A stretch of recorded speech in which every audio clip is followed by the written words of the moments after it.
Well, later today, the president is expected to meet with congressional leaders from both sides. Democratic Congressman Henry Cuellar of Texas on what he'd like to see come out of that powwow.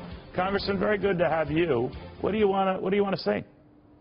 Well, hopefully we can start off with the basic premise that, just like I wanted President Obama to succeed, I want President Trump to succeed, because if the president succeeds, America succeeds, and hopefully we can all start off with that basic premise and then take issue by issue and see what we can agree on, find common ground.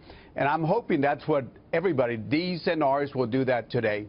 All right. Now, there's some on which you agree and some on which you don't. That's the way it goes. I'm sure that, like many Democrats, there are many things in the Trans-Pacific Partnership deal you'd like to revisit. And apparently this is the chance, because so too the President of the United States. But apparently as well, NAFTA, which was supposedly concluded legislation, trade legislation back to the Clinton administration. How do you feel about that? Actually, it started more under a Republican president, and it was concluded under President Clinton. No, you're Listen, right. Do I want to see a modernization of NAFTA? Of course I do. NAFTA starts off with a basic premise.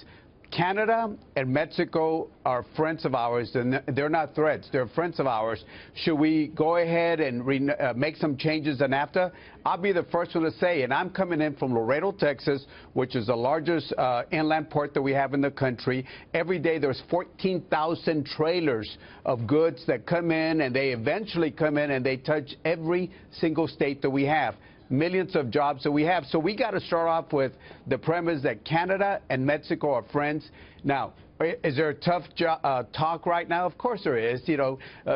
President Trump is a negotiator. He's a business person. And I think both sides are going to start off, and eventually we're going to work something out where we're not going to do away with NAFTA, but we're going to make it better for all three countries. All right, so when you hear the president say, as he said, varying degrees of varying countries, no matter the trade deal, it always seems up that we get the shorter end of the stick. Do you agree with that premise?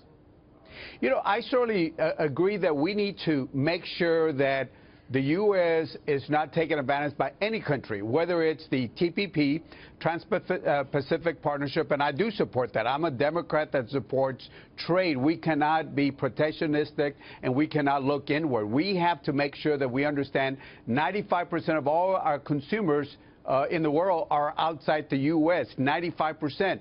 So the U.S. can compete with anybody, any country. We just got to make sure that they don't put non-tariff barriers, or sometimes they're tariffs themselves, but non-tariff barriers that will make it hard where we can't sell our goods. If they're able to bring their goods into the U.S., we should be able to send our goods into those countries. All right, Congressman, good chatting with you. Thank you very much for taking the time.